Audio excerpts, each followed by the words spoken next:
And we are back, baby. Welcome back to another episode of the Fili del Vesuvio podcast. Once again, it's always coming at you live. Carmine Godano here with my boy Sereno. How are you, buddy? Good, bro. It's nice to see your face. It's been a while. It's been a long. The last time we saw each other was when, like December, at least Like like a year mid ago, yeah, December. last year. That last year we saw each other. Last year, yeah.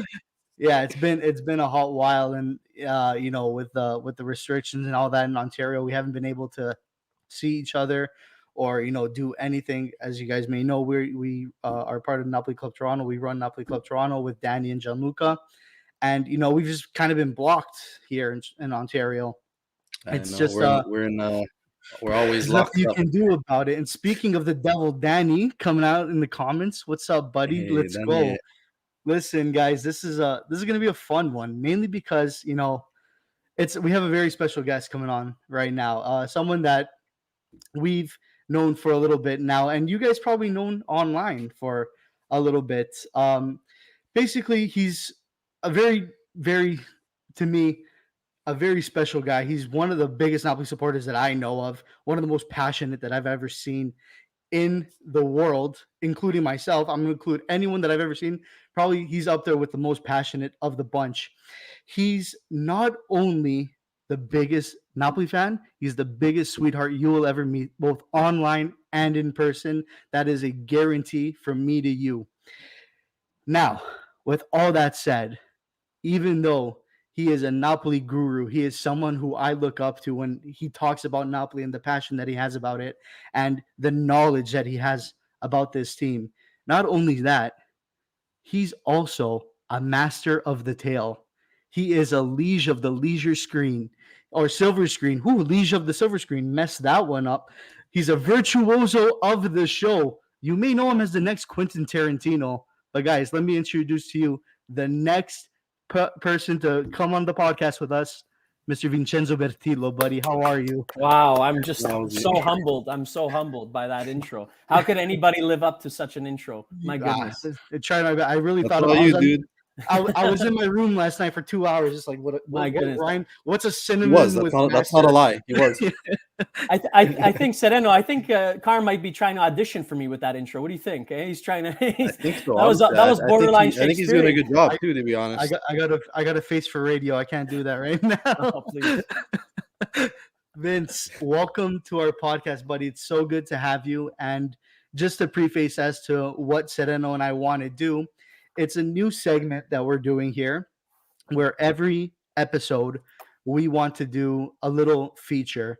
We want to do something called Meet the Club. So as you know, that Sereno and I are both there. He is. He's wearing our sweater right there, Yes, loud sir. and proud, representing the We're city, all repping right now, to be honest. representing the Look, city, representing the club. What we want to do is essentially give our club a voice, a platform. Everyone who is a part of the club, who comes out to our meets, we just want everyone to to come out here, give their opinions, state their piece, give them a platform to speak, and also introduce themselves. Let people know, who they're all about, what they like doing, how they became a Napoli fan, how they became a part of the club, and just all in all, just giving some more insight as to like what it means to be a Napoli fan in Toronto. So, Vince, without further ado, platform's all yours, buddy. Take it away. Wow, thanks for that. And I'm really happy we're doing this. You guys do a great job. You need to do this more because we love you guys. Your great presence online, and I think this podcast, it's really special. So I'm happy to be here. Thank you. What do you want to know? You want to know how I became a Napoli fan? Start off with how did you become a Napoli fan? Let's go with that. start from the beginning, Vin. It's Right from the top. well, my parents they had trouble conceiving. Anyway, No. long story short, I'm here.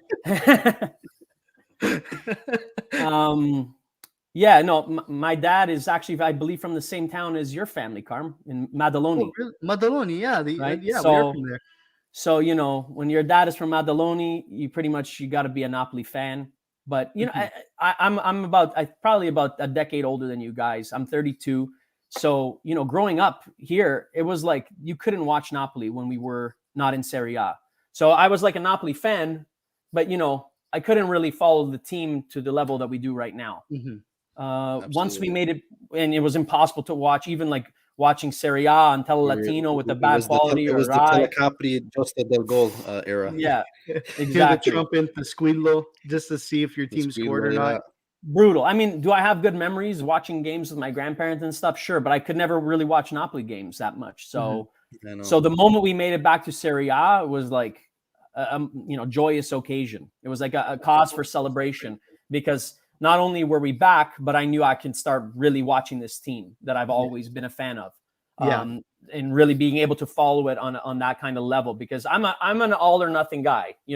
As you mentioned, I'm a passionate person. I'm like that with everything in my life. If I'm into something, I'm into it. So with Napoli, it was great because it was like, okay, now I can, really take this all in, really follow the team properly, watch the games, and, look at everything, and from there, from that moment on, what was it, 2006, 7? 2006. Yeah, 2006. 2008 was when we, so 2006 is when we, you're right. When we got promoted, then it was going to 2006, 2007 was the season. And so for me, we all know our teenage years are really impressionable years. You know what I mean? Everyone can remember the pop songs from when they're 15, 16. So when I was 16, Italy won the World Cup, right? And then shortly after, Napoli came up. So it was just like, I was just like in heaven. I was like, this is amazing. Italy won the World Cup. Now Napoli's back in Serie A. And it was just like such a great moment in my life and for all of us. But, I was really that impressionable age. So from that point forward, it's just, I've rarely missed a game, and I think that because I'm not really from an athletic background, let's say, more from an arts background, I began slowly to also really enjoy just following not just the players, but also the coaching aspect and the leadership aspect, and kind of just seeing how different coaches have different approaches. And it's just been fun to just follow the sport and the team since then. I mean, there's nothing unique about the story, but we're all the same, and we share that passion. And however you come to that passion, however you arrive at it, once you share it with somebody, you recognize if someone's from the other side of the world, doesn't matter. If they share that Napoli passion, we're all, one big family. And you just said it. If you're a passionate guy, in everything you do, Napoli and Napoli fans, Napolitani, we're the most passionate fan base, I think, in all of sports, to be honest. So it was like a match made in heaven for you, right? Exactly. It was just meant to be. He was born to be a Napoli tifoso. He was born into that role. Exactly. And I get what you're saying. I honestly started watching consistently the year they made it up to Serie A. So that would be 2007. That year. Beforehand, I was very on and off, and not many people know this, but you guys are going to hate me right now, even though I run the club and I do all this thing for Napoli.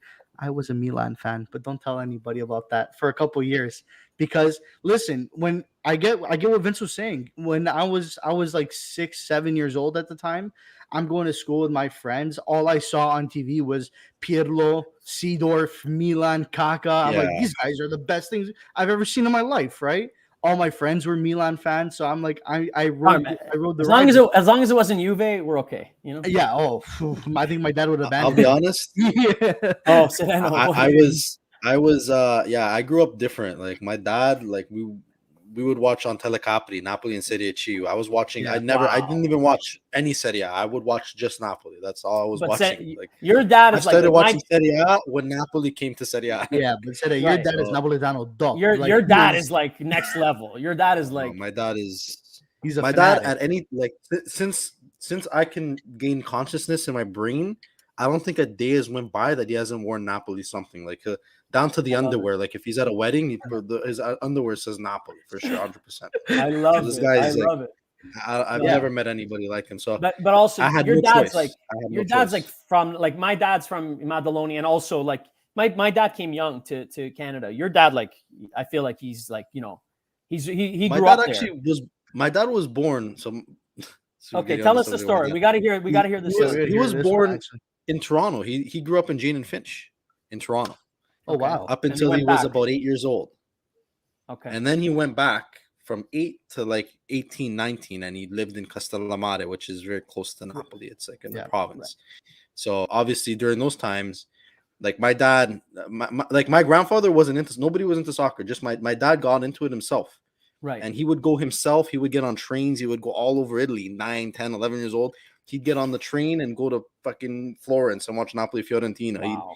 He was That's legit. Like amazing. he's That's told me stories. Like this guy, I almost wasn't born because he probably almost died. I don't know how many times watching Napoli. So he's Yeah, for real. definitely like That's the a passion, man. diehard Napoli fan. That's the passion we talk about. Like listen, we he's- have passion, but like those guys back home, back in Italy, they have the passion. Yeah, And honestly, if we were there, I think I'd be doing the same thing. That's the thing. They Oh, have for the sure. they have the And outlet, he- right? And he started watching Napoli and falling in love with them at the best time. Like Oh, the around Maradona when he age. started watching was when Maradona came. And Maradona age, yeah. he traveled all of Italy, like watching Maradona and Napoli, like kick It everybody's was ass. the So, best time to very come jealous. out, yeah. And didn't Dude, your that's- dad? And he your was dad there for knew, the '90 World Cup too. So didn't your dad know. know Quagliarella, or so he knows some players, or my dad they're grew all up from with so many Castellamare. players, dude. Mirante, no, more Quagliarella was like his friend. Yeah, Like that's they like last time, no, not the last time I went to Italy, the time before, he was hanging out with Quagliarella in Castellamare. Like Yeah, they they're were all from like that area. they played soccer together. wow. Yeah. Wow. And last time I was in Italy, I played soccer on the beach with Donnarumma when he was like 13 years old, 12 years old. Oh my There god, he you was go. taller than you already, though. I heard. Yeah, he was huge. And he was Yeah. nuts. Like he would make saves like you knew this guy was gonna like be in Serie A. And my dad went to go ask him. He's like, "Hey, why don't you go play for Napoli?" And he said, "Screw Napoli. I'm a Milan Wow. fan." Wow. But then look how that turned out though. Yeah, exactly. But yeah, Listen. he was a Milanista all the way back then. So It's okay. I'm happy with our goalie, David Ospina. You know, he's a great goalie. No, we'll, not we'll Alex see if he Bennett. we'll see if Not he Alex sticks Bennett. around. Listen. Our main goalie. I'm not the one choosing. Spalletti has chosen Ospina, and we have one of the best records in the world right now. So That's fair enough. We'll That's see if he fair sticks enough. around. That's the only thing. I'm hearing that he wants to leave. So how could you want to leave? him and everybody. If you're first choice, I can't see you want to leave. If you know, I don't know if we want to delve into this now. I don't mean We'll to delve into it in a second. okay, We'll dabble in it Things I later. want to ask you. And thanks for sharing the story, by the way. It's great to hear how you became a Napoli fan. But now on a more local sense, because we run the club, and we never asked you this question. Right. So let's ask you this question right now. Sure. How did you find out about the club? How did you find out about us and start coming out and stuff like that? I think just through connecting with everybody, with the community online, if I'm not mistaken.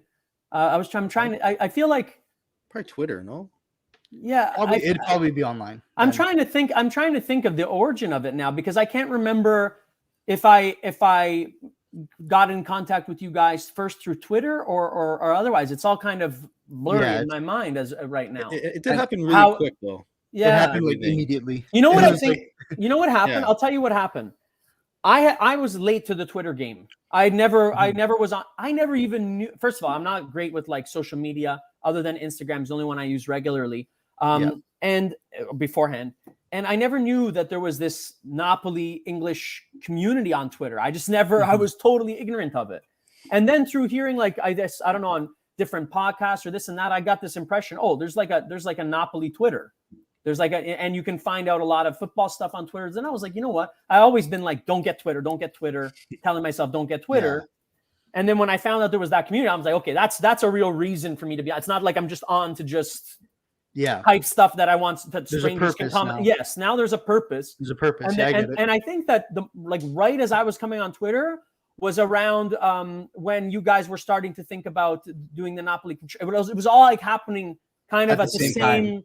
Oh, it was like it was all happening at the same time. So it's hard to think it was like a chicken or the egg situation. It was all kind of a destiny, you know? It was destiny. Well, at the end of the day, we're just glad to have you there. Like I said, guys, this guy, whenever we have a match meet, you can guarantee he's the life of the party. He's at the life of the party, the loudest one in the room, the first one to enter and the last one to leave every single time consistently. So Vince, from us to you on behalf of the club, thank you for that. Thank you guys, because you guys give us that platform. You give us that reason to get together and gather. Instead of me just screaming on my own, driving my wife crazy at home, I'm with this new extended family I have. You know, it's a beautiful, beautiful thing. Yes. You know, because like I'm crazy like that on my own at home, but you know, it's so much better to just be surrounded with you guys and experience the games as a group. Like it's really it's bonding when we have those moments where we come from. Well, we've course. already had so many like great memories this past year. I know, just you know, this one come season. from behind wins and all the games, and when Mo came and all the match, different all things, that. all the emotions. Like it's so fun to like experiencing it together. It just takes it up, so many different levels. So thank you guys for that, because I even thought about it before. I wonder if there's a Monopoly community. There's no clubs, this and that, but it takes people like you to come together and put in the real effort, because it takes a lot of work to organize it, to do the branding, to do the merch, and to make everything come together. And we all really appreciate it, because if it wasn't for you guys, honestly, I don't think that this would have ever happened. So thank you. There's no club without you guys either, and exactly. we're all. I feel like all of us were having the same idea. It just everyone I've talked to, everyone's like, honestly, Michigan was the right. I guess you could say what started the fire there. And I wasn't even on Twitter yet at that point, so I'm post Michigan Twitter. Reaction in the club meet. I love that picture. That's true. I That's love true. that picture. It's probably my favorite picture of all time, Danny. But Vince, thank you for those words. We appreciate it. We appreciate you always coming out and supporting us. But now, let's get into the thick of it. Let's get into what we want to talk about for today. Let's do it. And guys, we're in Canada. Obviously, we talked about the club. We talked about being Napoli fans. Let's combine two worlds now. Let's talk about another Neapolitan that's about to come to Canada. The multiverse over here. Multiverse over here. We held off on this, and we spoke this into existence. I accidentally manifested this. I swear. Joked about it. This is like a lucid dream right now. What if? Yeah, what if isn't what if anymore? Capitano to Canada. Insigne coming to Toronto FC. Guys, all right. I have a whole rant going on about this. But before I do anything, I want to hear your guys' perspective first. So Sereno or Vince, one of you two, let us know. Let's go with Sereno first, then we'll go to Vince. Let's go with that first. Sereno, what do you think? I've been preparing myself mentally for months for this to happen, and when it happened, I still don't know how to feel about it. Like it's really just conflicting. Obviously, it's kind of like for us personally, it's like a best case scenario. It's like he left, but he's coming. Like he's gonna be around the corner, basically. So it's like you don't know whether to say see ya or see ya soon. Like we're kind of stuck in between there. Obviously, personally, he's been one of my favorite players, like of all time that I've watched Napoli. Like, supported him like through his whole career. If you look at all my jerseys, like I could pull them all out. Since 2012, my number's been 24. Every single team I played for, number 24. So I'm a big Insigne stan. So obviously him staying in Napoli and being the captain and winning the Scudetto and being like that Totti like figure, like 100% was, if it was my choice, that's how I would finish it for him. But obviously he made his choice. It's and we got to respect that. He's given his all for Napoli. He's cried blood, sweat, and tears for the team. Yes. And he's our captain. He's a homegrown boy. Like if he wants to go and get a bag in Toronto, like in his 30s, then that's his choice. Obviously, that does kind of sour, like, maybe some people's opinion on him. You can't really say he's that like bandiera, like that we all thought he was, but I still think that they should support him and respect his decision. But and then on the other flip side, like as someone who lives in Toronto, we go every now and then to TFC games. Obviously, I went more when Jovinko was there, but now I'm probably going to be going a lot just to support Insigne. But obviously, people get confused. Like we're not supporting Insigne like that he left Napoli. We're just supporting him because we love the guy and he's in our backyard, right? Like so. I've seen online some people are saying, "Oh, well, if you're going to support Insigne in Toronto, like don't call yourself a Napoli fan." Like I think that's a stupid argument because first off, what did we have to do with it? He came here, sure. Like, and second off, he's from Napoli. He was our captain. He's a big player. It's not like he's going to like a crosstown rival or like a rival like Juventus. So you got to respect him, and why can't we support him? He's in our city at the end of the day. So you don't got to support him, but for us, why wouldn't we? It'd be pretty stupid and like a figura di merda if we didn't, have no, for lack of a better term, right? If we didn't support him. So by the way, Danny, he's going to be playing on our futsal team. So just letting you know I hope so. I hope he comes out to meets, to be honest. I hope he comes like, I want to we'll get him. try. I want to get him in some We'll merch, try. man. Like We'll try. Listen, We'll we'll try our sponsor best. him. Hey, he's Well, paying for the membership. He's I got the already, money. I already now. have a plan. We'll talk He's gonna after buy the. He's backstage. gonna buy the club. He's gonna buy the All right. Okay. Well, Vince, your thoughts. What do you think? Yeah, like Sereno said, it's a complex situation. You know, there's it's not a black and white situation. If I had my dream come true, it's, you know, Insigne would win a Scudetto with Napoli, and then if he were to leave after that, then okay. Could But happen. it could still happen, right? It could still happen. But the way I look at it is, he gave us, I think, 10 good years Yes. as a starter. Like Sereno said, you know, he's one of my favorite players, and there's nobody, like we talked about the passion. Like, there's nobody who has given me those kind of like passionate moments more than, like, when Insigne scores, it's like even more. You know what I mean? for It's sure.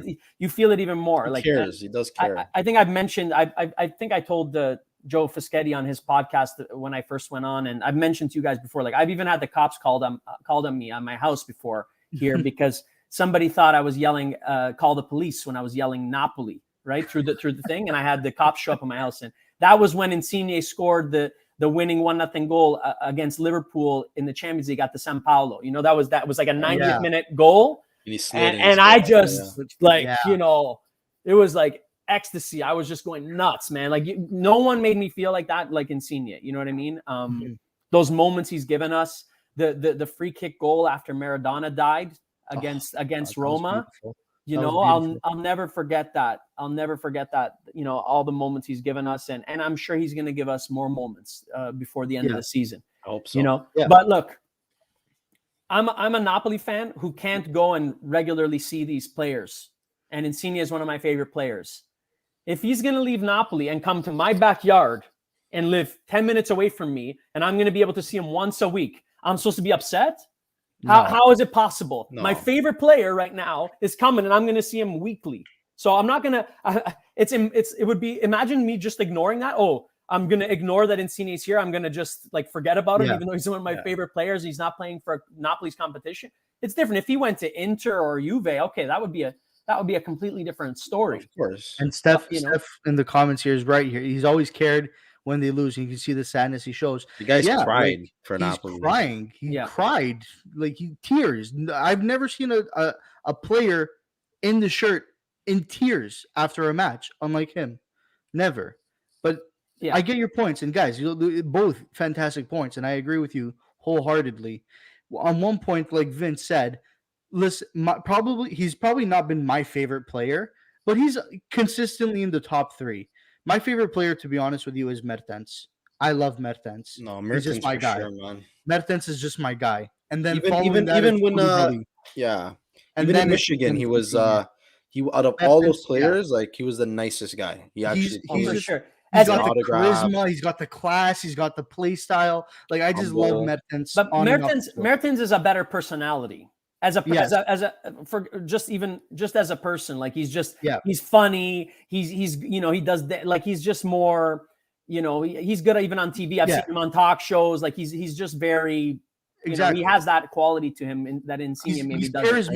He's charismatic. I'm gonna say something that might, you know, people might take it the wrong way. What's up?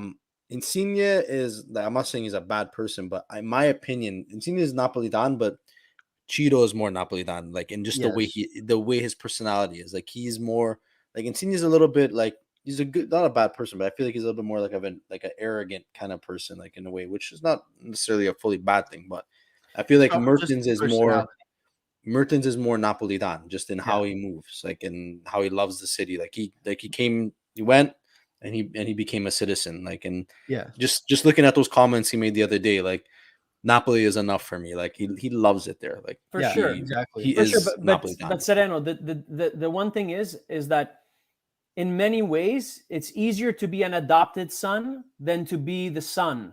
That's true. You know, when you're the adopted son, we take you in and we see you love us and we give you that love back. But when it's your own son, you're harder on him. You know, that is true. That's true. And the Napoli fans also never fully reciprocated or embraced Lorenzo Insigne the way that they have with Mertens or Hamsik, yes, or Maradona. Okay, Maradona is a god among men, but Yeah, God either amongst men. way, the fact is that the They player hold them definitely to a higher standard. That's for sure. Mhm. and they're harder. Yes, higher standard, and I think it's harder to be Lorenzo Insigne living in Napoli on a day-to-day basis than it is to be Cheeto Mertens. Yeah. I truly feel I that. agree. And then also on top of that, Joe Fischetti also recently did a great interview with Claudio Russo, and the journalist in Napoli, and he mentioned like ADL and Insigne have always like hated each other apparently. Yeah. So then there's that other aspect going on that we're not living that day to day when you're playing for Napoli, but you're working for your boss who you hate and who hates you. So Which he's not the first one, here's- man. Here's the and thing. I like ADL, but I'm just saying, sometimes people are oil and water, and over time, if that happens, Mhm. Insigne is at a certain age where he's like, Yeah. So, like as I was saying, like here's the thing with that. So, on top of the fact that, like I said, he hasn't been my favorite player, but he's been consistently one of the top three. And I love Insigne. Every time he comes out to play, I see it in him. I see that passion in him. Listen, he's a kid who grew up in Frata Maggiore, not even 10 minutes away from the city. He can spit into the city from where he lives, from his balcony. All right. He grew up in that culture. He grew up a fan. He had his dream moment debuting for the club, subbing off. I think it was either Lavezzi or Cavani in one game, playing that first match. You see it, and for the last 10 years, he's given us nothing but blood, sweat, and tears consistently, and he got shit on while doing it every single day in and day out. There hasn't been a day or a game where somebody hasn't criticizing Insigne, including myself. I'm not going to take myself out of this. I do it too a lot. If Insigne is having a bad game, I let him have it. I don't let him have it, but like I criticize him behind his back. So, and a lot of people do that. A lot of people do that, and he faces it every single day. He faces the ultras whenever there's those big crises. But whenever those crises are going on, guess who goes out and talks to the ultras? Not the coach, definitely not ADL. Insigne is out there. Insigne is out there talking to the 300, 400 fans that are pissed off because something's going on with the team. He's doing all that. And guys, at the end of the day, he gives you 10 years. Now, we know it's nice to have that fairy tale ending. That's what everyone wants. You want that fairy tale ending. Oh, Insigne's got to win a Scudetto. Insigne's got to win a Scudetto. Buffon never won a Champions League. He didn't get his happy ending. That's just the way life is sometimes. That's soccer. That's just how the way things go. So as nice as nice as you want it to be, sometimes things just happen like that, and you just have to try to accept it. But going on top of that, what Vince said about the ADL situation was something that I was going to say too. Something where, think of it the way people, the reactions that I saw, understandably so, were very emotionally driven. But you have to take a step back from this and look at it from employee employer sort of view. Okay? Because at the end of the day, no matter how much bandiera you are, you're doing a job and you have to get paid for it. And there's a bunch of different factors that go into you liking that job. So one of the main factors, ADL and Insigne apparently don't like each other. For the last 10 years, Insigne has gone to work. It's work. Let's call it work. He's gone to work hating his boss, and his boss hates him. 10 years consistently, never said a word. Hush, never said a word about it. Just went on the field, did his work, went home. Okay? On top of the fact that he gets ridiculed almost more consistently than everyone else because, homegrown boy, captain of the team, held to a higher standard. Of course, that's natural. But sometimes it gets a little bit overboard. Personally, to me, it goes a little bit too far. And then on top of that, when a new contract's coming through, he's got to sign again. He's coming off a 19-goal season, a Euro Cup, and you go pay cut. Toronto, in the meanwhile, and this is going to be very biased, by the way, arguably one of the best cities to live in the world. In the world, arguably one of the best. Pre-COVID. Pre-COVID. Yeah, I was about to say. Pre-COVID. Arguably one of the best cities to live in the world. Aside from the fact that we got 6 feet of snow outside right now, but we'll go besides the fact there. They come to you and they say, "Oh, listen, here's $11 million. Here's $4 million in bonuses. Here's a house. Here's a car. Here's education for your kids. Here's education for you to learn the language and your family. Everything is paid for. You just need to sign a contract."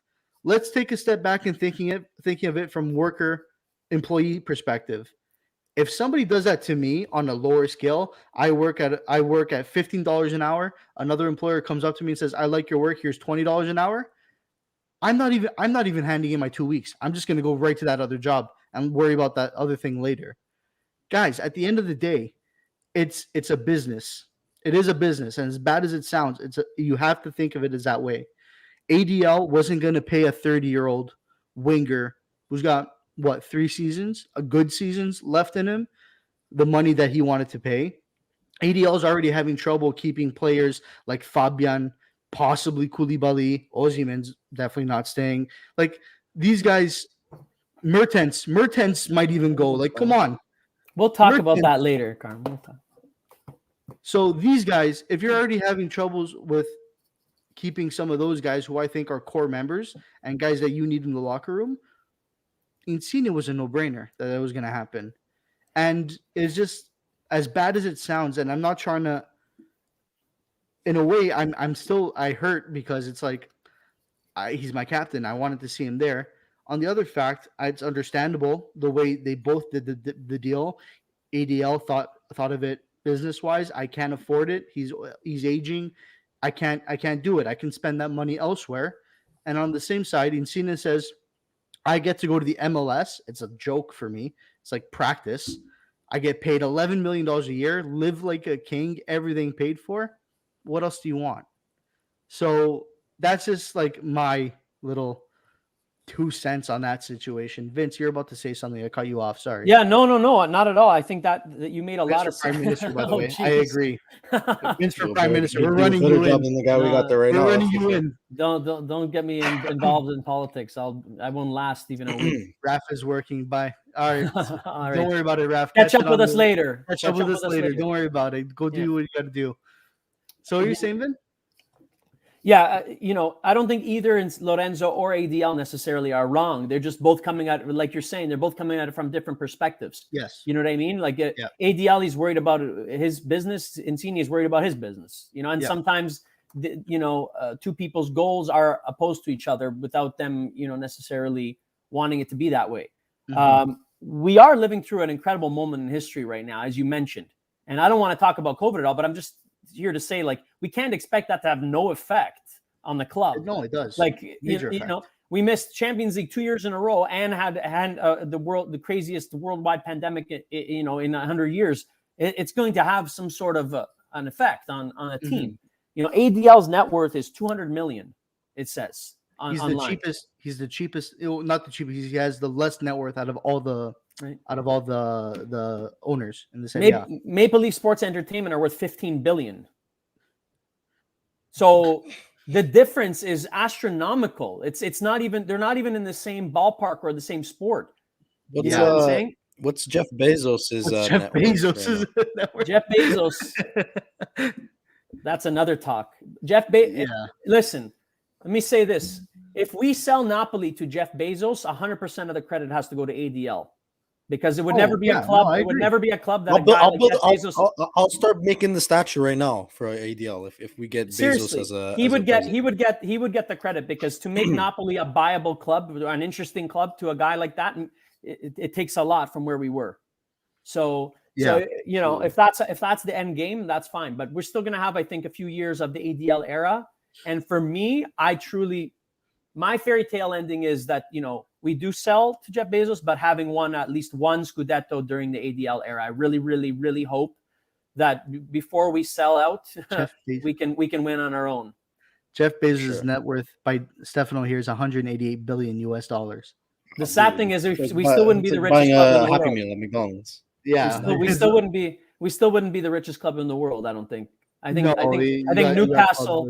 Newcastle got Jeff Bezos beat probably, but we'd be up there. But sure. yeah, Bezos or we riot. Peter coming in hot. I want to give I I want to Bezos give or we Steph a riot. shout out, eh? Like if we're What's talking up? about big Napoli fans from the club, Oh, like yeah. Steph has had a shitty couple of weeks, eh? In and out of the hospital, but he didn't miss a Napoli game that whole time. So I just Yeah. want to give a shout out to That's Steph. dedication, man. That's That is dedication, big time. Absolutely. That's shout out to Steph, man. I completely Just I shows talked to him how a couple days passionate we ago are. about it. Talked to him a couple days ago about it. He's recovering well now. By the way, if anyone was worrying about that, he's doing well now. But guy's a trooper, eh? Even in the hospital time. after surgery, first thing he Wow. thought of where's the Napoli game. That's dedication, man. That is. Shout That's out That to is amazing. him. top priorities right there, 100%. Yeah, He's got his exactly. priorities straight, I love it. So 100,000%. my dog's barking in the background. I'm That's just okay. Get him in the pocket. Ask his opinion about Insigne. Actually, you know what? He did feature in one podcast. That's what he's talking about. Is right now Funny. Insigne. He He's did. pissed off. He did feature in one, but anyways, yeah. So at the end of the day, I think we can all agree that we're gonna go see TFC consistently every week now. Right? Before it was announced, I bought seasons tickets. Yeah, there you go. I'm like, I think it's happening. I'm just gonna buy it. And I'm pretty sure us as a club, we're gonna be there in our own like fan section. So oh, come on! You let's should have see. given me the heads up, Karma. I don't we want to be a did. We part of sent it in the group chat. I'd already bought my seasons tickets. I'm sorry. I'm sorry, but That's all right. That's all right. I mean, you bought them before he was even here, so we didn't even that's know. true. Yeah, I know. That's true. Well, let me see if I can find my. I think I'm 206. Oh, decent. Hold on. 206 207. Nah, it's a decent area. It's like right midfield. In the middle, yeah. Yeah. Hey, when we I'll go, find just list them like on Ticketmaster and come down with us. Yeah. We'll just come figure it down out. with As long as I'm there and I'm watching, And it'll be- whoever else is watching right now, if they want to hit us up, we want to make a big statement for that welcoming Insigne into the city. Yeah, for sure. We're the welcoming party for the Yeah. Lorenzo Insigne, So for sure. just hit us up for that. Future member of Napoli Cup Toronto as well. He's Oh, signing man. that contract when he gets here. Spoiler Yeah. alert. by the next Watch the Christmas dinner, or maybe not next year because of the World Cup, but after that for our Christmas dinner, he's going to be with us. 100%. Oh, Before he 100%. leaves for Ibiza for We're like doing a that. month, he's gonna stop by. You know what I mean? All right, Resto Bar, baby. Let's go. let's go Bar Cafe. We Let's missed that go. place, man. We got to go back soon. I missed that Actually, we're burger. going We back. will be We back will soon. go back soon. February. We'll be back soon. February, yeah. Me and Gaetano will be in Newark, cursing at him in Neapolitan. Oh, you guys come up to Toronto. We can watch a game together. Exactly. Be a little trip up here. Come on. Now let's you guys go. have an excuse to come up, Yeah. other than just us. We want to see you guys. Let's go. Come on. I don't Come know. on. Petey's going to the World Cup. Yeah, he'll be there. He World isn't Cup? going to the World I don't Cup. know if No. Italy will. I don't know if Italy's gonna be there, but Oh, that's if the Italy thing. is there, then Insigne This is is on there. the preface that Italy has to make it first. But if Let's not forget Italy that. make it, he's going to the World Cup. I might go too. Why Mancini- not? Mancini already said it. I think might- he's going to make it to the Oh, World Cup. Insigne? Yeah. Oh, it's guaranteed. It's Yeah, he's only a making- few months after. Like that's the thing as well. Everyone's like, "Oh, that's it for the national team." The World Cup's in December. He's going to be finishing playing for Napoli still in he's not going to be even playing in MLS till July. You're not going to not call him up for being there 3 months. Like it's not long enough. No, Pete. He will be playing starting left wing at the World Cup for Italy. I can guarantee you that. If Italy makes it, If we No, make when it. they make it. When they make that's it. the when they only make it. stipulation. Here's That's the the thing, only thing Turkey that is will going make to him beat not. Portugal, and Italy will beat Turkey, and we make it to the World Cup. Who's behind Insigne for his spot on the national team right now? Who would you say is the main Not guy? anyone notable. Not to me. Exactly. If there was someone pushing him and it's like, oh, it's tough to call between them. Yeah. Okay, then you could say the move to MLS, it might, but at this point, he's the clear left winger. There's nobody Yeah. else who's on that level. If we're going to be playing 4-3-3, he's the answer. Simple as that. Which, by the way, another factor that I forgot to mention was the fact that he won a Euro Cup. That sealed it for him. Exactly. I think he's happy right now, as is, to not play on the team because he's already won his Euro Cup. So that's another factor to. I think he knows that he's going to be the protagonist one more time, and I think he also knows that probably after that, even if he stayed at Napoli, that's probably was his last tournament as a starter anyway. Yeah, Fair for sure. enough. So it's like he's not going to be really missing out, Yeah, that's true. I from a didn't even national think team about that. perspective. didn't I about think but that you're also plays in. I think that Yeah. also it's all these things go in together, right? Yeah, exactly. But we've talked about Insigne ad nauseum now, and we all know what's going on. So let's scale back. let's go to a recap. We do the FTV weekly recap on the recent Napoli games that have been played. So, guys, we're gonna go as far back as we'll talk about. Let's go Napoli, Juve, Fiorentina, Bologna. Want to talk about those? What I about want Sampdoria? to talk. No, Sampdoria. I don't care about. I want to talk about those games Poor specifically. Patania, eh? He always gets Yeah. shafted, eh? I know. Oh, hold on. That's right. He Nobody scored can the ever bicycle. talk good about him, eh? Even when he does a He bicey. scored a bicy. That's right. Now we'll talk about that one too. But I Okay, we did want talked to about talk it. We're about the good. That's it. I did want to talk highlight about the game. Juve game because of all the debauchery that went on beforehand and the game and the result that we put up. Guys, I don't know. I know it's been a while now. It's like it was on January 6th. Today is what, the 21st? Yeah. It's been a while since because we were on. I winter break have it. and I have stuff it like here. that. It's But I fresh, still have fresh. it stored in my memory. And if I remember correctly, we kicked their ass with a C team, with a reserve team. We went to their house and wiped the floor with them for an entire match. All I wanted to say from that match was I fully expected a 6-0 loss and nothing less. Yeah. Fully. We probably should have won that game, Even- to be honest. honestly probably should have won that game. Yeah. Did we? Or Honestly, you one Aussie We man. scored. and, We scored won that first. game. Mertens after 5 minutes. Mertens, Yep. yeah. It was very early in the game. He scored. Dude, like that game, I don't know about you guys, but when I was prepping for this game mentally, I thought we're screwed because like who do we have to play? Our bench consisted of one player. Right. But it was also we weren't sure up until the last second. You remember whether Zielinski, Zielinski, Elmas. Rahmani, and Elmas. Oh, right? You know what? Good Okay. point. Let's And- talk about that too. Yeah. Because So that I was heard- also like Vince, I If don't know we about didn't you. have those three guys, we probably We would have would've still lost. tied. That's how shit you we win. would have Probably won. lost. Yeah. Yeah, those. Let's talk about that for a second. I don't know if you guys seen it. I've seen it. A lot of specific fan groups. They know who they are. I'm not going to say them because I don't want to mention them on this platform. But they have this weird obsession of not reading things and thinking that they know everything. I don't know why it is, and I'm going to rub a lot of people the wrong way like this, but I don't care. Fight me on it because you guys don't do it right. All right? The game is played on January 6th. Zielinski, Rahmani, and Lobotka test negative the day of the match. They test negative, by the way, and the day leading up to it and when they left. Tested negative. Okay? The rule that was put in place by Serie A, or not by Serie A, but the rule that was put in place, I think it was just in Italy, was that if you were in contact with a person who was tested positive for COVID-19 and you were not double vaccinated with the green pass or whatever it was, you had to isolate yourself for 10 days or something like that. But you had to isolate. Okay? That rule was taking effect on January 10th. Now, I'm no mathematician, but the game was played on January 6th. It's 4 days. listen. So where do They're we just sour because they Where do we break rules? we had our C team. We had Fauzi Gulam playing his first starting game in friggin' 4 years for us. And he embarrassed Juve. Okay. Like, come on, man. It's just, that's what it is. They thought it was a guarantee win. And after they got the draw, they were just butthurt about it. Simple as that. Fauzi Gulam with his cheese string ACL. Yeah. Seriously. Bossed the Juve. He's got the IQ. That's what I was saying. Like, he might not have the legs because obviously with the ACL, you lose your explosiveness. But he's smart. Like, he knows how to make plays and how to make good passes. So, yeah, I still think he's got something to give still, but obviously I think he can still have a career. Price point, Yeah, I think with TFC he'd be amazing, Like when he comes. Yeah, that would be nice. That would be nice. Why not Gulam as well? That left side would be popping. Tear that. I'd rather him than Crescito, to be honest.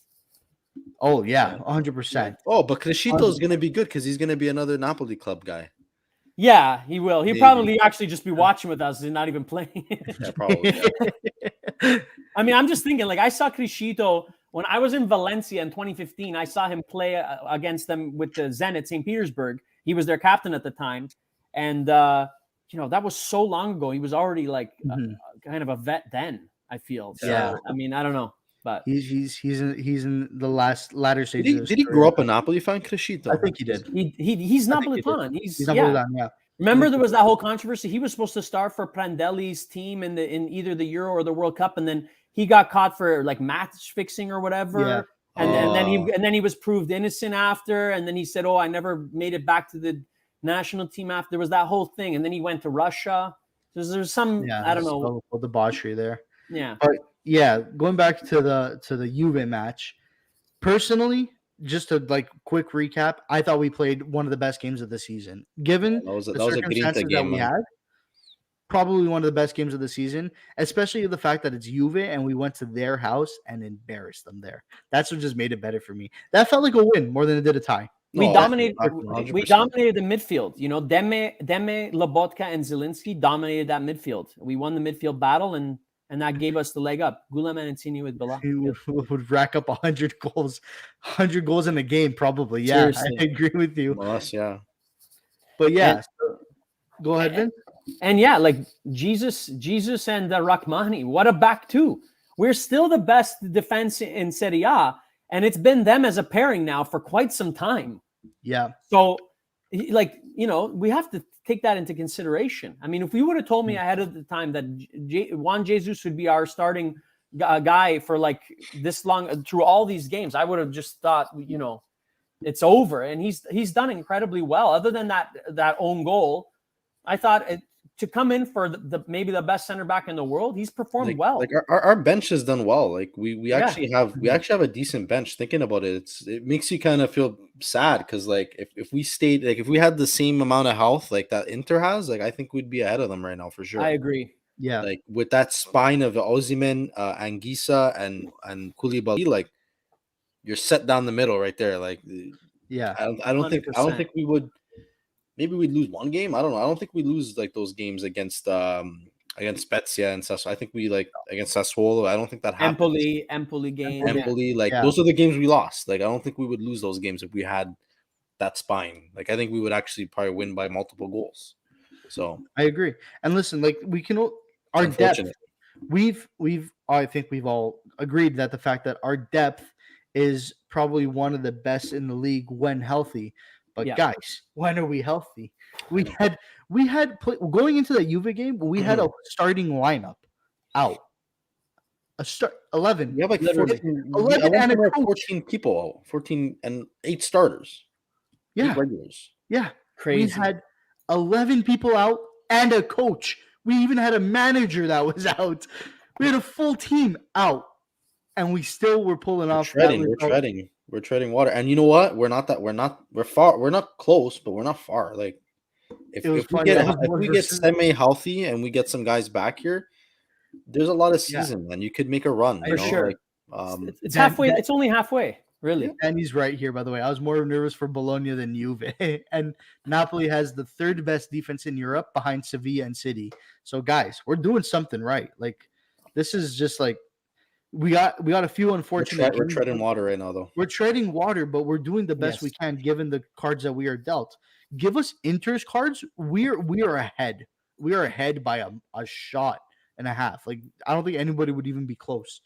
Maybe Inter would be close. Like they would be close, but I think we would be in front of them. But give Inter our injury situation and give our situation wouldn't be close.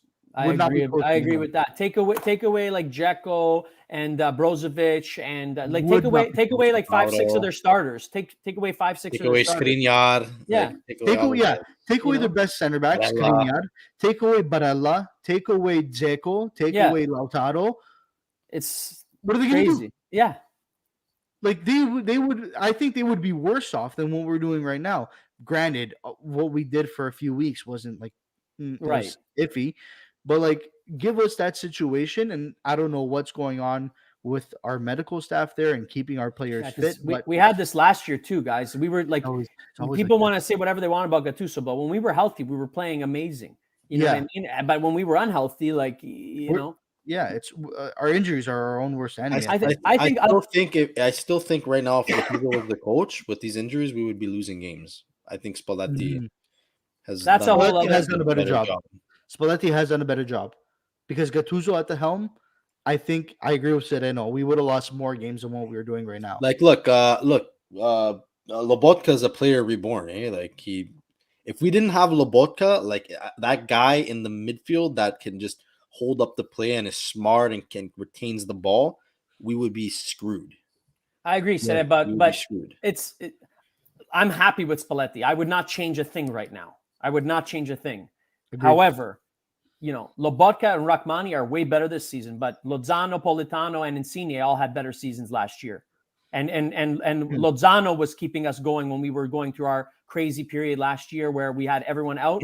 Lozano was the one carrying the team at that point, and you could have said the same thing that you're saying about Lobotka. To be fair, the midfield like is kind of like a little bit more important, I think. But fair enough. Also, like the wingers, like all have had injury problems too. Like none of them have all been healthy at the same. Like but even last when year, they come back, they're always recovering from. We had Lozano in the first half of the season who was healthy, and Politano was out, and then in the second half of the season was the opposite. Politano got hot and was playing amazing, but Lozano was out.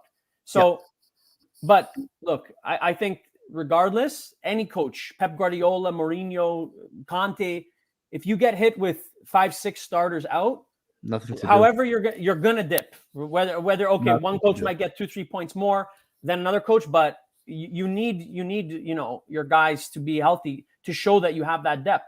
And I think other than at fullback, we have the best depth in the league. The only area we don't have full depth is at fullback. I agree. Yeah, I agree. Danny here saying even now we're getting healthy, but all of a sudden we lose Unas and Ospina. I mean, like if there's two positions to lose them. Probably the best positions to lose. Hold on. I see that face, Vince. I don't know about that. Let's be honest. Merit, when he gets his chance, Merit's a decent keeper. He just hasn't been playing enough. That's the problem. I think so. I think he hasn't been playing enough. Confidence boost, to be honest. If he can, that's all it is. A couple of good starts, then I think he'll be okay. He's fine. We're playing Salernitana, and we're playing. We'll get into that. That's coming up next. I'm saying with the teams we're playing right now, I'm not so worried about Meret. But if we were playing like bigger teams, I would be more worried because then I know we're going to get a lot more shots on goal. Again, I know against like a Salernitana, we're not going to be facing that many. He's not going to be having to make really that many saves. I don't know about that, man. These guys are going to play. They're going to do Catenaccio. They're going to do what they did last time. They just hope for the best and just have 2 blocks of 4. That's the way they did it, even in their home. So I'm expecting the same thing. Doesn't mean that they can't score on that, though. There are 1 or 2 counterattacks and we screw up. That could happen, but apparently Lobotka hated Gattuso and Spalletti convinced him to say, that's possible. Look, there's some people who probably gelled better with Gattuso than Spalletti, and there's other people who vice versa. It's always going to be like that, But at the end of the day, I think like given the situation we're dealt with, like okay, we talked about the Juve match, the Sampdoria match, 1-0 win. I don't think there's much to say about that either. I think we dominated that match too. And then Petagna scoring worldies, apparently. Guy barely makes runs down the line, but can score worldies like that. It's like watching me score a goal like that. I don't know if I can do what's going on right now. Honestly, I think you're probably more athletic. I don't know about that. So they don't see me play soccer. I don't know about that. His leg got pretty far up there, man. I don't know if he could. He took flight. He got airtime. What?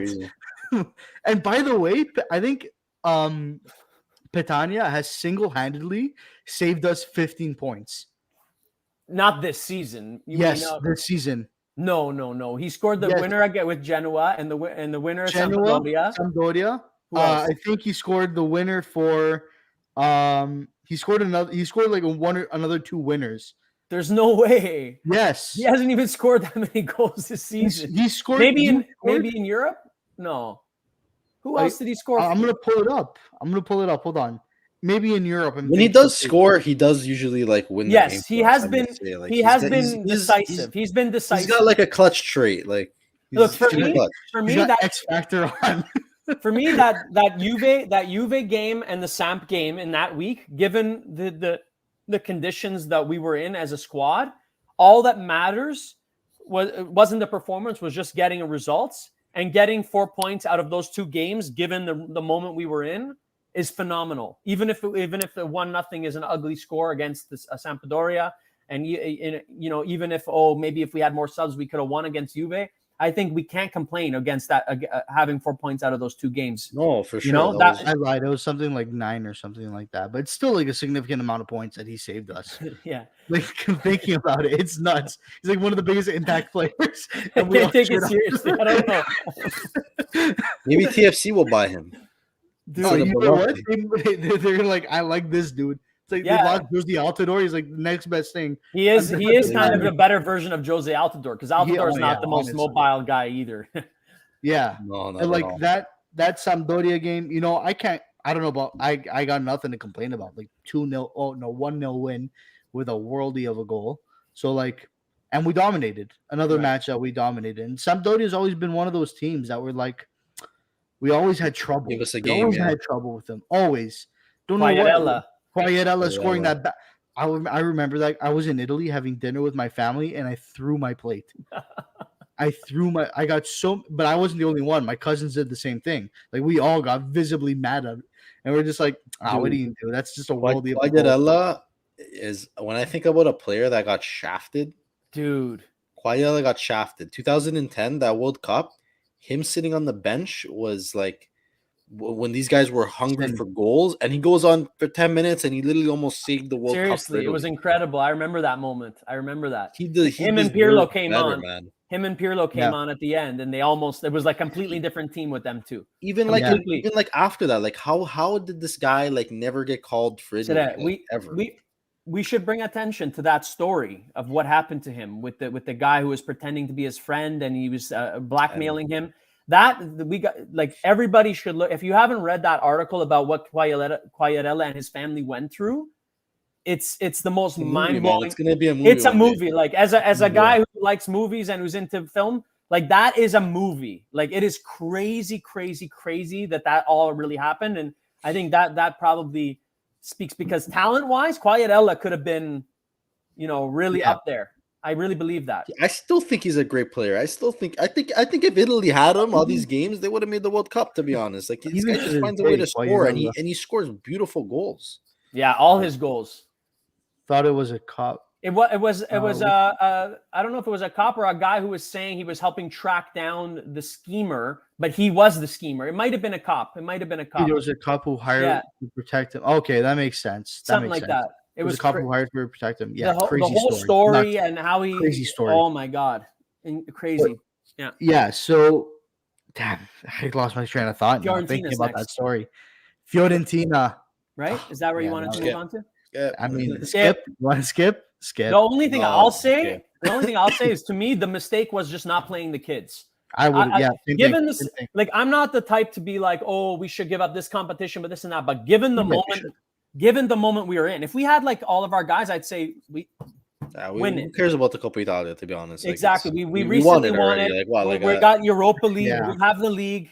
Most of our guys are injured at AFCON. To me, I just wish that Spalletti would have thrown out Cioffi and thrown out Zanoli. Give these guys a chance, and then if we lose after that, you can say fine. We just gave him a run out, Yeah, for sure. Instead of having our main guys play 120 minutes. Yeah, it was honestly, Patania, he had to go score that goal, 9 men. Another one. That was another one he scored. Yeah. But like, listen, like, I agree with Vince. I think from the get-go, I'm unlike Vince, I'm one of the guys that are like, you know what? Throw competitions if you have to focus on others. I am like competitions like that, yeah. I am like that. Especially if you recently won them, like. Yeah. To me, I don't see. Listen, I'm not saying that Coppa Italia isn't a good title to win. It's a trophy case item. You put it up there, but we've already won it, and Coppa Italia is of no use to me right now. And I don't think it's of use. You wouldn't be excited for a Coppa Italia win. I wouldn't be. I'd be happy we won. It's another trophy, but I'm like, there's UEL and Scudetto to focus on. Yeah. So I'm not going to worry about this too much. And that's what I agree with. Is like, first of all, we got absolutely, that game was like Timbit soccer. That was Yeah, it was I don't know. Dragovski out there making NFL tackles, Fabian making NFL tackles, Duncan like in the first like 2 minutes of the game just splitting Politano's legs. that in should have half. been a red card. That's a red card, by the way. And I got into an argument about that, but that's a red card.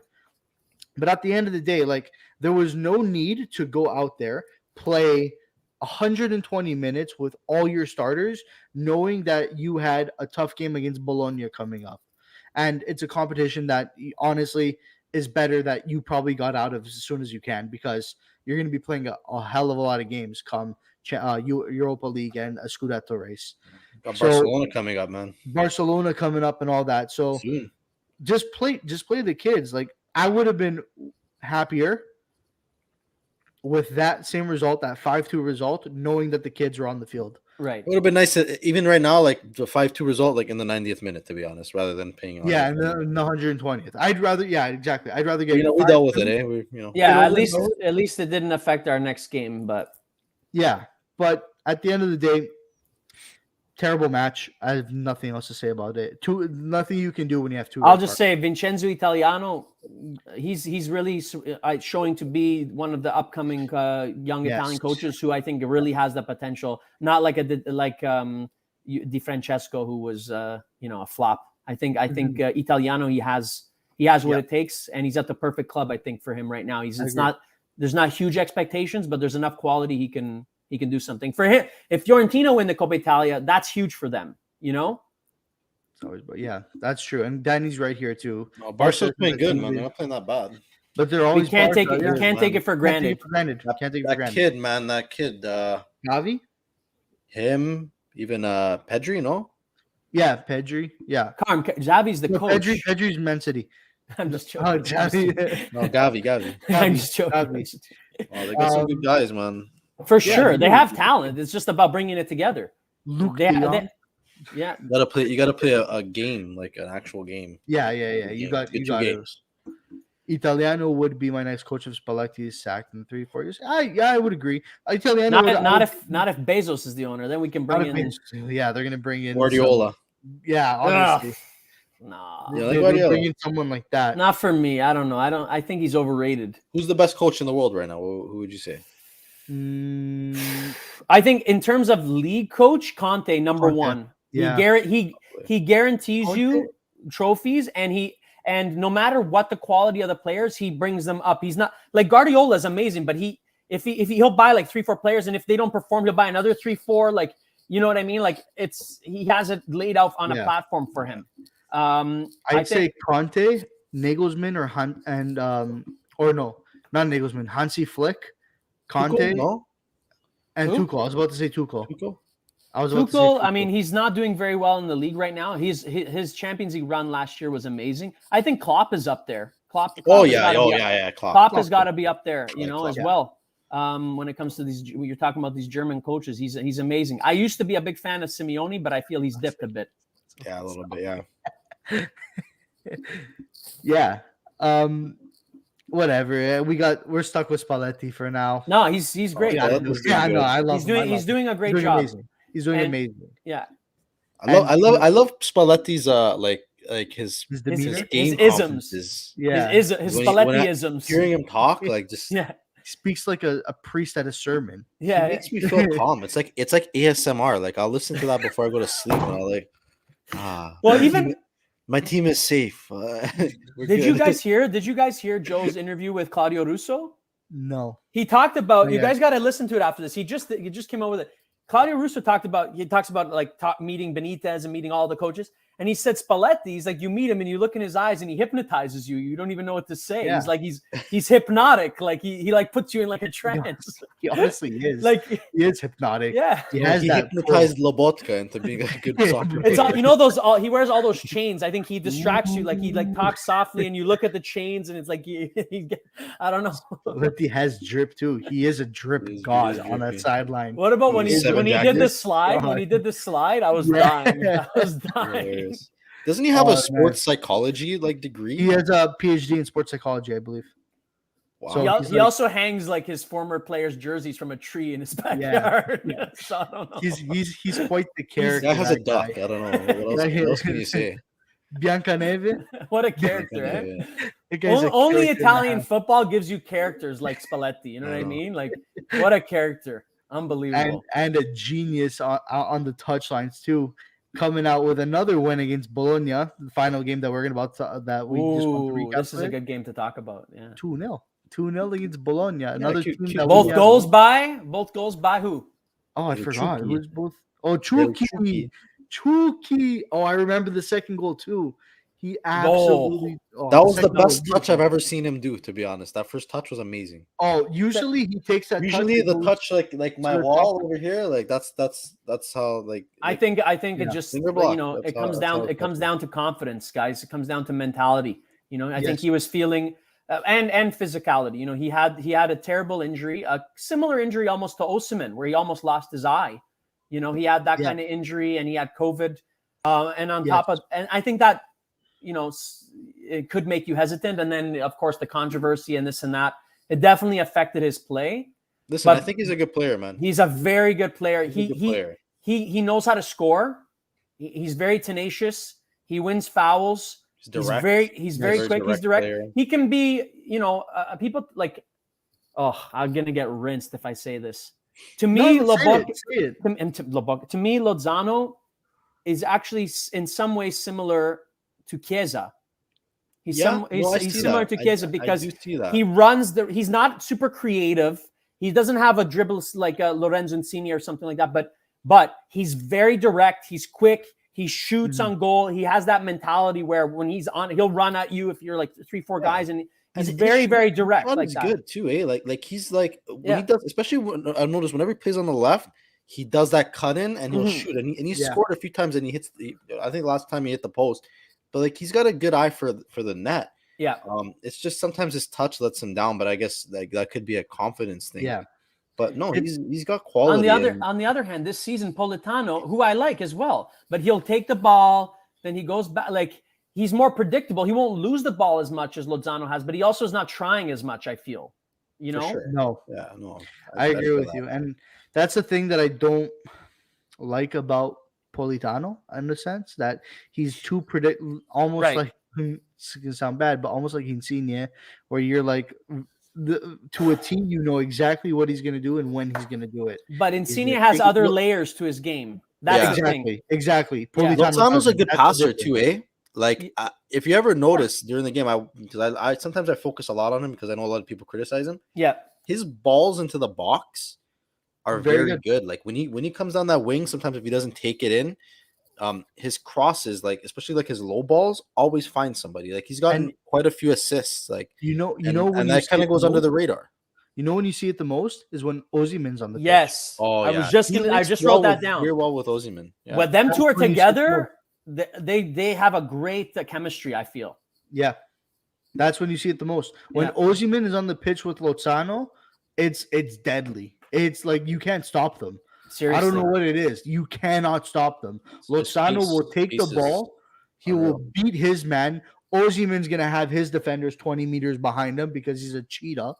So, like between them two, the balls that Lozano puts in and the killer mentality that Osimhen has in front of the net, it's like it's a pair that's match made in heaven. Well, let's get excited because that's gonna be starting for us Back. now. It's gonna be Absolutely. coming Both back. back.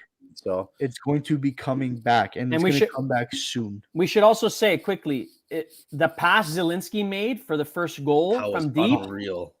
God, I- You wanna talk about unbelievable. underrated And midfielder? then the team goal, the second goal, the switch. passing, Oh Yeah. my god. like unbelievable skill. that or who is it?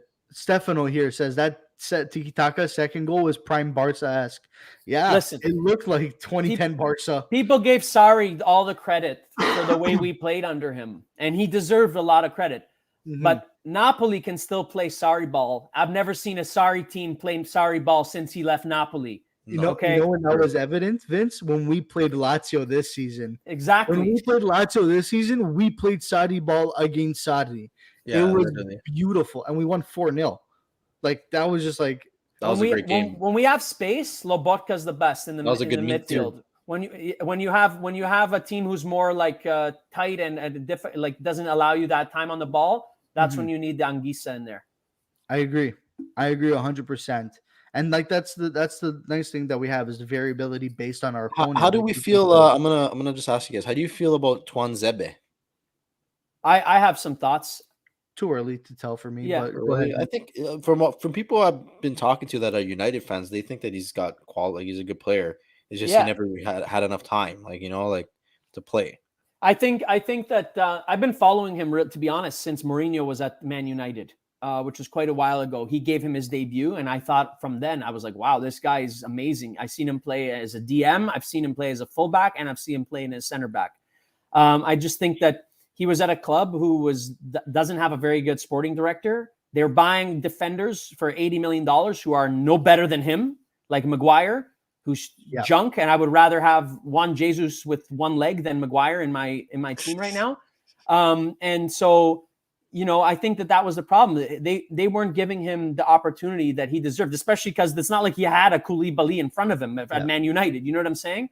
And putting him out on loan and this and that. To me, what he lacks really is tactical understanding, but physically, he has height, he has speed, he has strength, he has good dribbling and good passing. So all the tools are there. If he can just now take in this Italian education that Spalletti will give him and learn to better read the game and know, okay, when this is what's happening, this is where I should be. When this is what's happening, this is where I should be.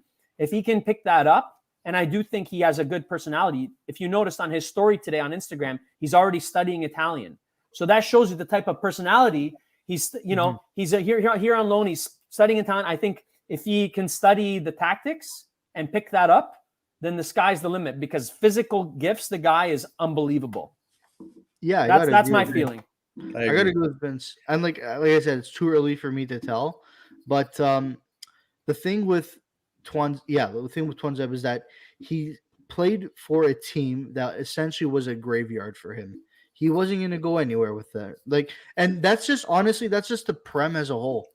Like, young players like that, when they play in the Prem, they don't really get that chance to really show themselves and shine. They don't.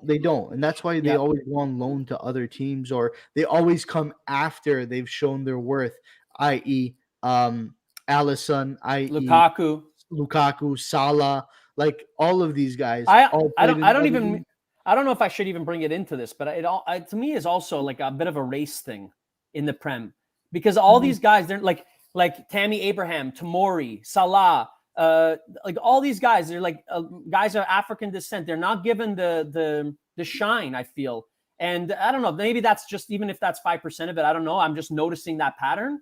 But then they'll come to Italy, Lukaku as well. They come to Italy, and I think that's also why Tuanzebe is like, because he's friends with Tomori and Tammy. They all play for England. They're all in the young team for, and he's like, you know what? My buddies weren't getting game time for their team, and now they're going to Italy. They're getting treated with respect, and they're given a chance to show what they're worth. And all of a sudden, like they're like, Tomori is amazing on Tomori's a really good player. Yeah, it's all about giving him a chance. That's all it is. Just giving him a chance. You have to give a leap of faith to them. And honestly, Italy is probably one of the top out of the top 5. No, Bundesliga is the best. But other than that, out of the top 5, Italy is probably second in that category, where young players can develop and shine. We develop a lot of players, man. We do, especially because of the fact that Tuanzebe went to England. England's all about that physicality, that high speed, high intensity. But you see it in the game when he played against who did he play against? Fiorentina. Tactically, yes, different game. He was like you can tell that he was really thinking about the game, because it's also a bit trial by fire. Your first game, you're against Vlahovic. That's your first game. You never even trained with the team yet. But then again, Steph here saying once pocketed Neymar and Mbappe against PSG. I mean, that's what I'm saying. Listen, he has those gifts. He can keep up with the speed and all that. So yeah, I agree. If where he's lacking is tactics, he's at the right place to learn. Let's put it that way. 100%. Best place to learn. Right? Best place to learn, especially defensively. Exactly. And when Koulibaly comes back, he's gonna have a very good mentor. Yeah, exactly. Like, he is probably the best decision he's made in his career. Probably I agree. To go to Italy and play. And he's going to feel at home because he's from Cameroon. Yeah, he plays for England, but he's from Cameroon. So we have 3 other or 4 other Africans on the team, 3 other starters. He's going to feel at home. Exactly. These guys who share a culture with him, and it's always welcoming when you have that. It makes you feel like Yeah, it's easier I to agree. transition. It's not For sure. Yeah. So we talked about the games now. We know that we might play Salernitana. I'm saying might asterisk because Salernitana currently has 9 cases, or no, they have some number A out. few guys got but better it's though. Apparently, okay, they got better, so we might play them then. But as of Looks like my it. understanding right now, Yeah.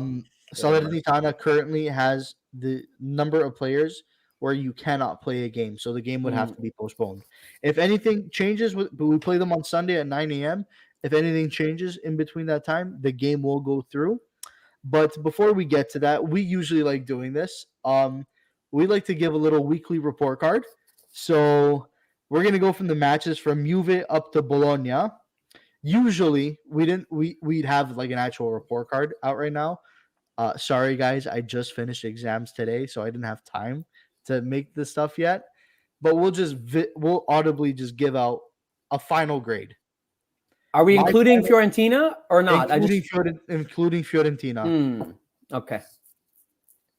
Having said that, my final grade is a B. Yeah. B. Final grade. B final grade including Fiorentina. If it wasn't for the Fiorentina game, I'd give them an A. That game brings them down a whole grade point. Sere? What do you think? I agree. You took the words right out of my mouth. That's exactly what I would say. For sure, B.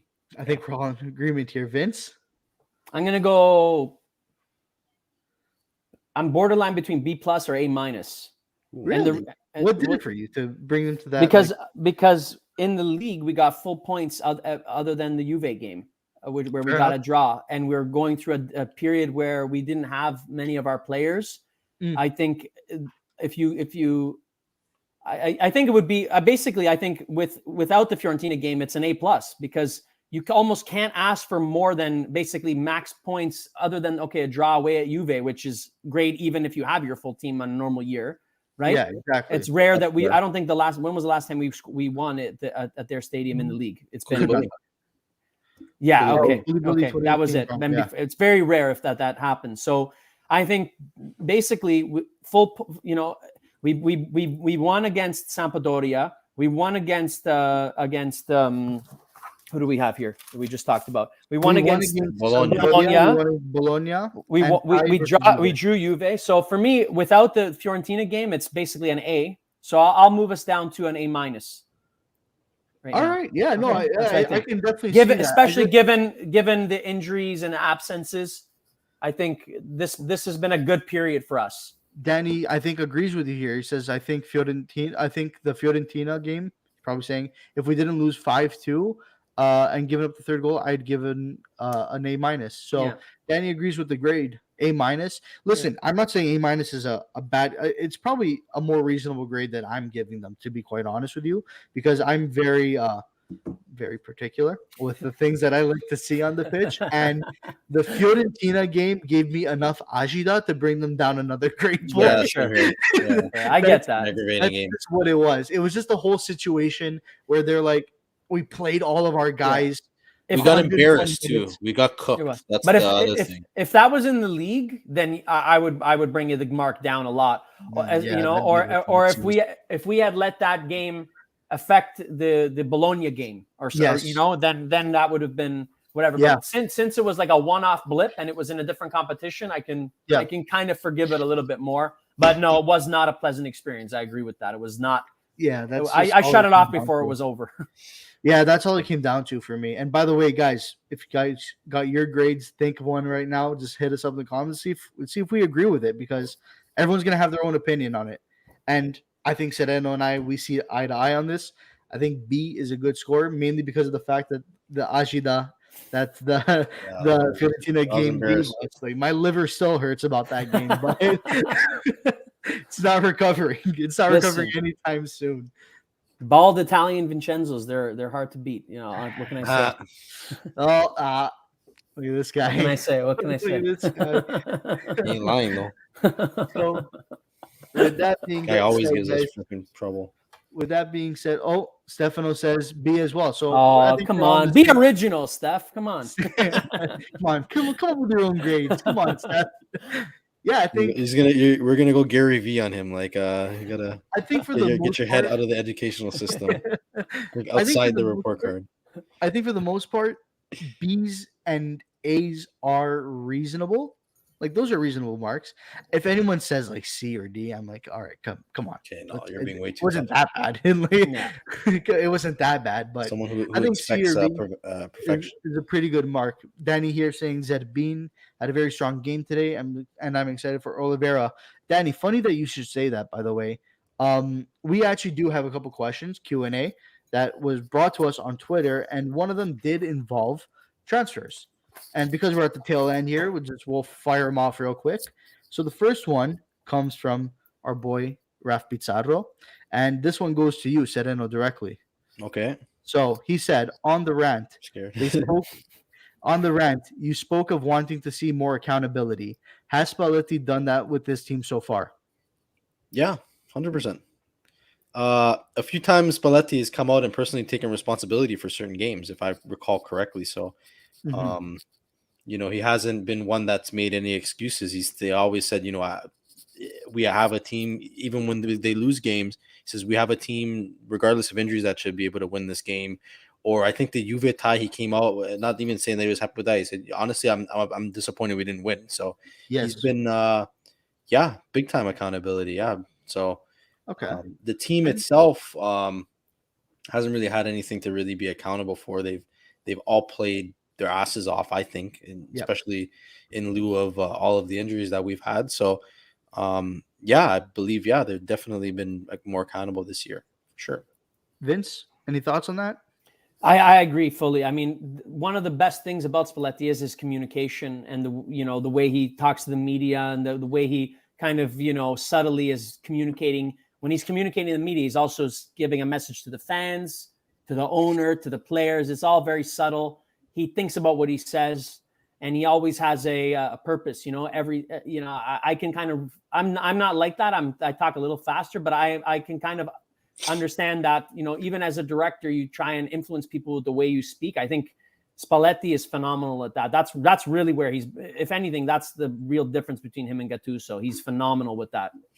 Yeah, I agree. I think you guys took the words right out of my mouth. I can't really add anything more to that. And honestly, the one thing I will add is that even Gattuso last year did take accountability for some of the actions that happened. For sure. But the way in which it affected the team from last year versus this year, even though Gattuso would take accountability, the team would still have this lingering like woefulness about them if something were to ever go wrong. While this team, we get slapped up 5-2 by Fiorentina, an absolute embarrassment of a game if I'm being honest. But then we go out against Bologna like nothing ever happened and just run right through Bologna. So it's also though ADL believes in Spalletti, and that's known, yes. right? Yes. Whereas it was kind of known that ADL didn't believe in Gattuso. That gives a shadow over everything that he does. That's true. So it's also, uomini forti, destini forti. Exactly. Again, those Spalletti isms, you can't beat him. Yeah, Sure. it definitely affects. To be fair, sometimes maybe good, sometimes maybe shit. It's more blunt and it's less poetic, but in a way, it's also it speaks they're volumes. two sides of the same coin. Basically. Another question that we have here, Danny, I'm going to get to yours soon. I saw it in the comments, but another question that we got on Twitter here was from Sede, your cousin Steph Trophy, and he says, out of the various targets rumored in the January window. Ooh, I can't speak English, can I? Which signing do you? I can't speak English. Let me start this over. Out of the various targets rumored in the January window, which signing do each of you guys want to see the most and why? Anyone want to start this off? What do you think? I can start. Tagliafico, 100%. We've needed a left back forever. Like if that happens, I'll be over the moon. That's it. That's the only one I want this transfer window. Tagliafico. And he scored. Oh yeah, he scored yesterday. They won 9-0. I watched the game. I'm an Ajax fan too, to be honest. Second team, so I watched it. I 9-0. love their Jamaica jersey, man. I Dude, want yeah, that those so kits are bad. amazing. That Jamaica kit is so bad. Their kits are The amazing. kits are always like Fantastic top kits. tier. Ajax. Always. I love Ajax, especially for their kits. But Vince, and by the way, Tagliafico stock just went up, so ADL's not too happy about that right now. I basically agree that it's got to be at left back. Mm-hmm. You know, whether it's Tagliafico or Oliveira. Yep. I'm pretty much happy with either one in January, to be honest. One is more of a vet, one is more a younger up and coming guy, but either way, I think both would add a lot to the current team and in the future.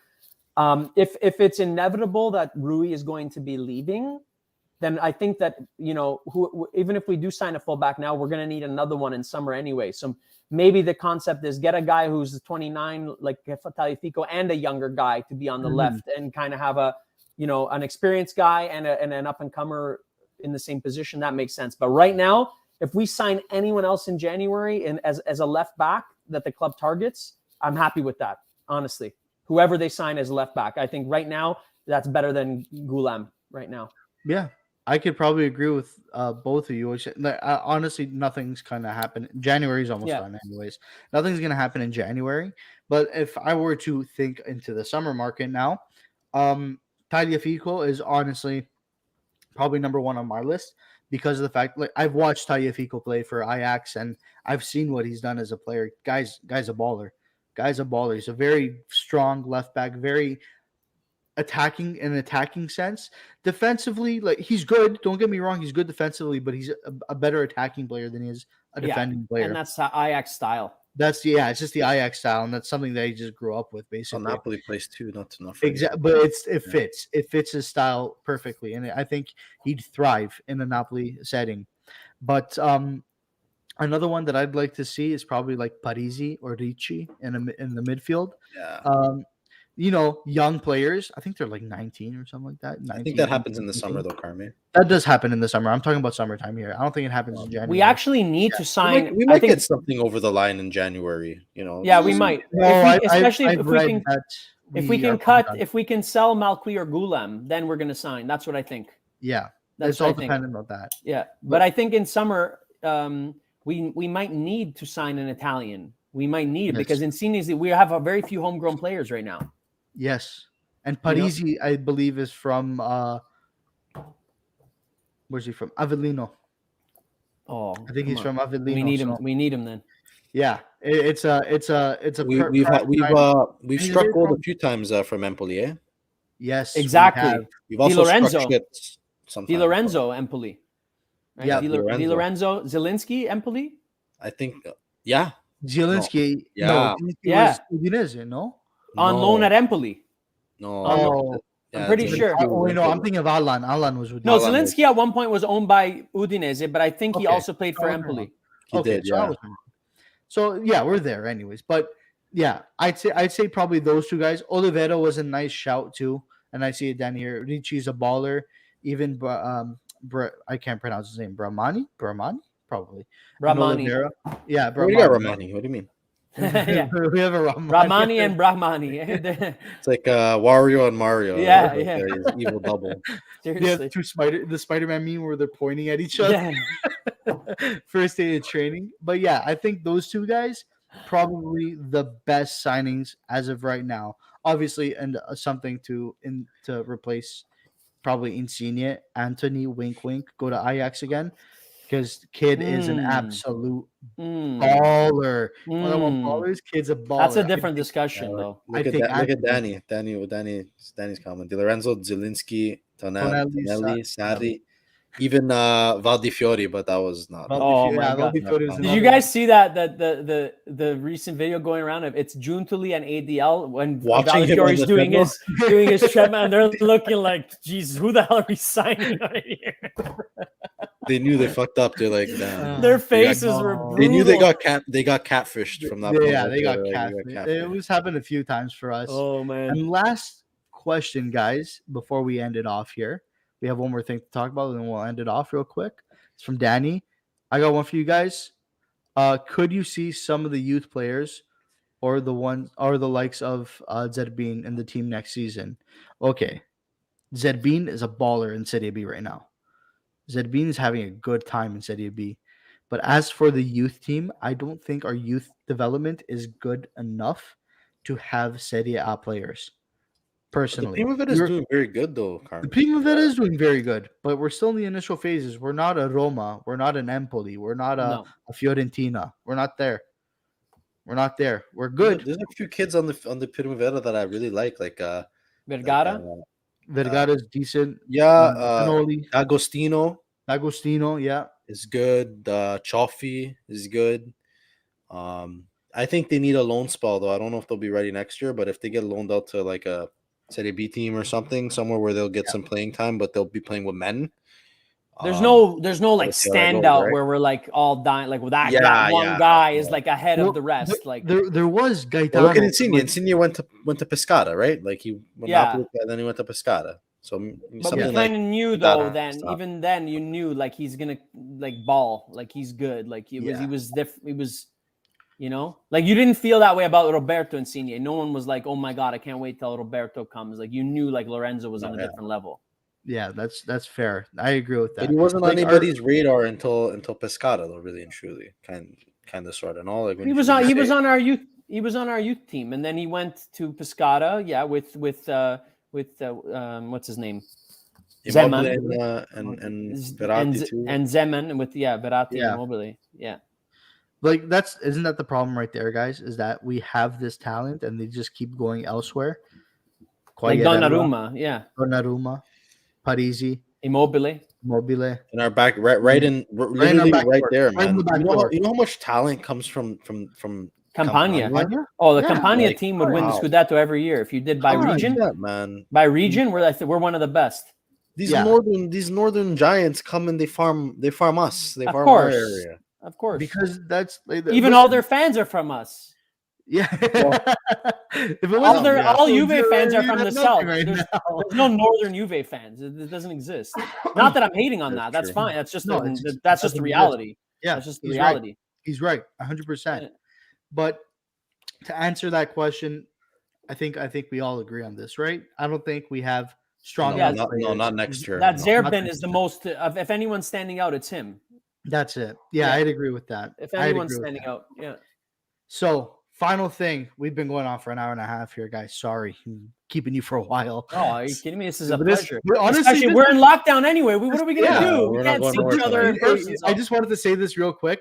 The reason why we wanted to do the meet the club thing is because this is exactly what happens when we meet each other at the bar. Like for an Exactly. hour and a half, It's the conversations that we have. Literally. consistent an hour and a half, like no stopping in between either. I This just is missed how that it's burger. like. Just that burger is missing. Just that wrestle Oh, burger. the jerk Oh. chicken sandwich. I Jerk gotta chicken try that sandwich. next. I got. Oh, Hey, now I'm hey, getting hungry. hey, Stop. I'm favorite. gonna shout out that chef right quick. That pasta was amazing. Yeah, Dude, you did That pasta They're was good. they're good, good. man. Good. Yeah, Like that I pasta wasn't was when I good. first walked in there. I'm like, I don't, whatever. This is a place to get together. I didn't expect the food to be good, but it's Yeah. been amazing every time. I honestly Uh, really like it Diane- there.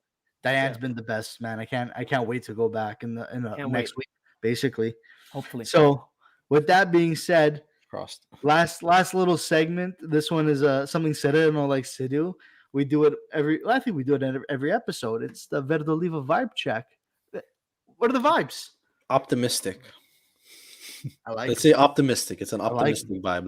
Like guys are coming back. You feel like there's potential. So it's a light vibe right now. Like especially because we got Ozyman coming back. The meme king. It's I have to get up. it's an the Da Vinci optimistic Code vibe every right time. now. Every time he posts a meme, the Da Vinci Code I'm has to be beside starting it. to understand Literally. Nigerian patois now. I'm learning, man, slowly. Oh, was it pigeon? I think it's called pigeon. or Pigeon, something like that. patois, Yeah. or pigeon. Yeah. Yeah. Any type of actual combination language can be It's described pigeon. as a pigeon or Yeah. a patois or like a combo, like a I'm- Creole. They're all combined. Like I'm still learning. Hey, you got to translate those memes for me because I'm lost. There's an account on Twitter that will translate what yes, Ozyman says. you're right. Literally Victor called Osimhen Ozyman. translator. Oh, Victor Ozyman translator. I gotta follow that account. That guy. I feel like usually in the replies. Oh, really? Yeah. I have to Yeah, see it, yeah. man. I have to see it because every time he posts something, I want to laugh. I want to be a part of this joke. but I'm just too dumb to understand what's going on. So If you listen I'm to like a sorry. lot of go on. When he flamed that Juve fan, Yeah. I was dying. I That was died. so good. That was That's how you know he's amazing. one of us. They Huh? should put that. They Oh, should make a banner and hang that in the stadium.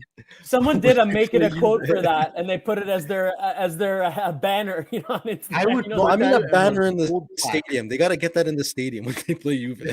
That's a gold plaque in the stadium, not even a banner. That's there forever Amazing. now. That was fantastic. Oh, dude, Seriously. that was so funny.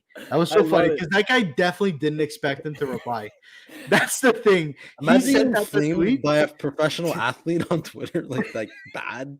The and closest everyone thing, has to see it. the closest thing That's I've seen crazy. to Victor is actually in UFC is Israel Adesanya, a fellow Yeah. Nigerian who I've seen like rip on, like he'll directly respond to. He's very similar that way.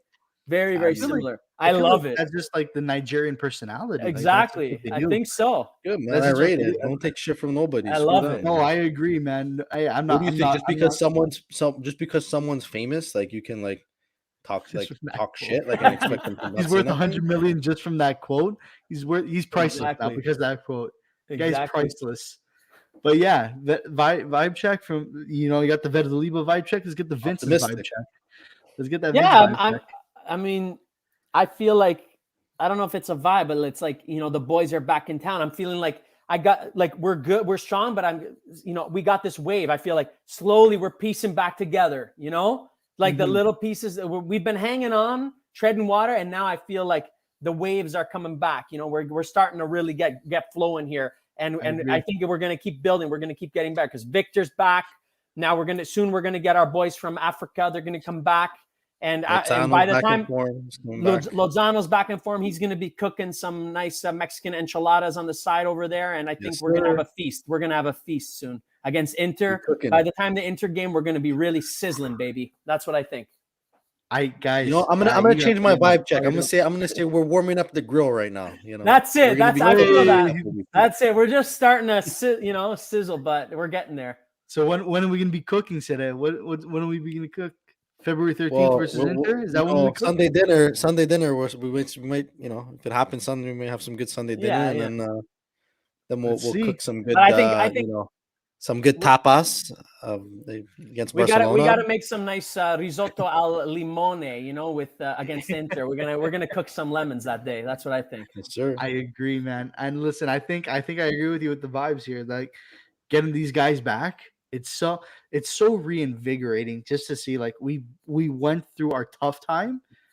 We're still in the top 3. We're still in the Scudetto race, and now we're getting our guys back. It's like the Napoli Club Toronto. We're mirroring it. We're mirroring the team. Literally. When the team was weak, we were in lockdown. We couldn't get together. Now, the team's coming back, and we're going to be back. It's like, dude, I'm still recovering from COVID. Like my lungs are kind of messed up. But when I saw Ozyman with that mask on the field, it gave me air. It gave me oxygen into my lungs. For real. That's the real booster. Sure. That's the booster. That's the picture of him. Right That picture of him when he has the mask on, and he's like staring. Oh man. Scary. That's scary, man. It's a defender's nightmares right there. Can you imagine that you're a center back and that's what's going to be running at you? I just let the guy score. Move out of the way.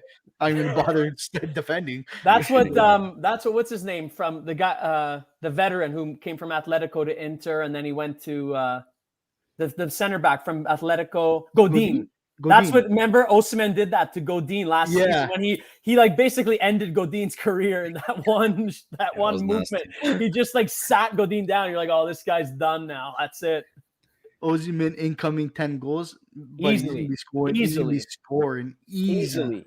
10 goals. Once he gets a start, once he starts, he's not stopping. He's like a freight train. He's not stopping. Masked Osimhen's gonna be a menace to society to those center backs, and I am here to see it. I am here for it. You think he starts against Salernitana? He starts. No, he starts against Venezia. Yeah, I think they should start him against Salernitana just because I think he'd actually cook. He'd cook. True. Oh, that's and then boom, he's got his confidence back. Yeah, that's probably right. But you can start him either one. It's Salernitana, Venezia. You can put him. We got to. That Venezia game is are we away? We are home. Okay. No, we're away. No. No, we're No, away because home. we're at home with Salernitana because we faced Salernitana away You gotta last take the last boat half. there. We're taking Hold the boat. So that is a bogey game. That is a banana peel game. Many teams have lost the points in Venice. That's true. You have to take a 38-minute bumpy boat ride to get to the stadium. Okay. It's weird. So they're used to it, those guys. They're like Aquaman over there in Venice. Yeah. But for us, it can screw us up a little bit. So we are away. And then we're home versus Inter and away at Barcelona. So I think we need prime Victor against Venice because that could be a banana peel game before Inter and Barcelona. Yeah. You think, okay, the big games are coming. It's Venice. They're a relegation battling team, but at home it can be tough against. Tough away them. game, man. It is. Why you want to start? You want to start at home rather than away. Like in my opinion, I think. Yeah, I agree. Yeah, but you know what, guys? We've been going on for 1 hour 40 minutes here. Might be the longest one we've ever had. This is the longest one That's we've ever. When you have a blabbermouth guest, it sets. No. But we've been gone for a while, so we had a lot to talk about. Yeah, we've had a lot to cover too, and it's just it's nice. I just like talking to you guys. It's been great. It's like hanging out. Yeah, exactly. It's like I'm back at the bar. Exactly. Basically. It's like you're recording or not, I could do this. Yeah, exactly. I think we would have done it. By the way, right now. Toronto, guys, the merch is next. They're biased. I'm telling you, I'm not biased. I'm not an owner of the Napoli Club Toronto. This sweater. It feels way better than what's the Drake's brand, OVO. That's shit compared to this. Shit on a stick compared to Napoli Club Toronto. I think our logo's better. The logo's better. It's sleek. Nice. It's clean. You can wear it out. You can pick up the ladies. I think that's what Francesco, I like about Francesco's going to need one for his next visit to Tim Hortons, and then everything will work out well. If those who know what I'm talking about. I can't say, but that's what Tim Hortons is to me from now on. That's what I'm calling it. Yeah, you know. Let's just say that's it. Yeah, guys. Thank you, Vince. Love it. First of all, thank you for the shout out for the merch. Thanks anyone who's gotten the merch. Yeah, and everyone who's gotten the merch. By the way, we want to say this right now. If you're still watching this right now and you haven't gotten the merch, we are doing a thing because of the fact that Resto Bar Cafe is the restaurant that we attend to watch the match meets. Because they have been closed for this month of January, a portion of the proceeds that we make off the merchandise will be going directly to the restaurant, just because of the fact that I like it's that. a tough time. It's a tough time, and they've given us everything, and they've given us the world basically there, and it's the least that we can do. So, guys, when you buy the merch, just keep that in mind. It's going to cause. It's going to a good cause. It's supporting a local community restaurant that we all very much enjoy, and that has given us so many memories already, and it hasn't been a full season yet. They've given us everything, and I couldn't. True. This is the least we can do for Diane at Resto Bar Cafe. So if you do want the merch, the link or the website is napoliclubtoronto.com. The link is in our bio for the Napoli Club Instagram, as well as the Twitter. Sorry, just blanked out there. But yeah, napoliclubtoronto.com. There is a promo code if you do want to use it. The promo code, DM us on our social media and we'll get that out to you. It's 10% off every item in store. So once again, guys, Vince, thank you. We appreciate it for you to come out here, talk ad nauseum about this team. But you know what? It's always a fun time. When Vince is in the room, it's always going to be a fun time. The party's in the room when Vince Hey, listen, it's all about who I'm with, so you guys complete me. I appreciate it, man. I appreciate it so much. So, guys, thank you all in the chat. Thanks, Vince, right now. If you guys in the chat can drop a little thank you, just, give Vince some love here. Thank you. Let's go, baby. Let's go. Promo there. We back. We back. Come on, man. I feel like a new man in this merch. Let's go. We got Danny here. Thank you, Vinny. Yeah, Thank you. Thank you. So, guys, with that being said, let's give all one big Forza Napoli. Let's go out. Let's go out on Sunday. Let's get the Salernitana win. Last thing before we go, score predictions versus Salernitana. By the way, Stefano, thanks, Vince. Forza Napoli sempre. What do we got? Salernitana. 3-0 Napoli. 3-0. I was going to say the same thing. 3-0. What do you think, Vince? Let's go a nice 2-0. I'm gonna go 2-0. 2-0. Yeah, All I'm right. gonna go 2-0. 2-0. Clean and 2-0. simple. You know, I get the appreciate job it. done. Yeah. Nothing that's wrong I with want that. that. I want Meret to keep a clean sheet. That's it. He'll get it. That's He'll it. get it. He's got to 3-0 be. win. 3-0, That's it. 2-0. We got a Forza Napoli here from Danny. We got a 3-0 here from Danny.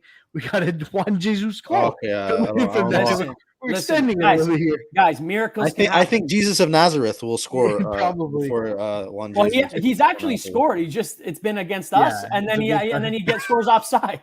We got Steph coming with a big 5-0 score prediction. It could We're happen gonna give him if Osimhen plays the whole game and Lozano cooks. It's Probably. possible. It's possible. Probably. Yeah. But with that being said, guys, this is it. That's another episode of the Fili del Vesuvio podcast. Once again, thank you to our guest, Vincenzo Bertillo, to come out. Episode 1 of Meet the Club to talk everything Let's go. Napoli. Thank you all in the chat. And we can't wait to see you guys in the next couple weeks. Ciao e forza Napoli sempre. Ciao. Ciao.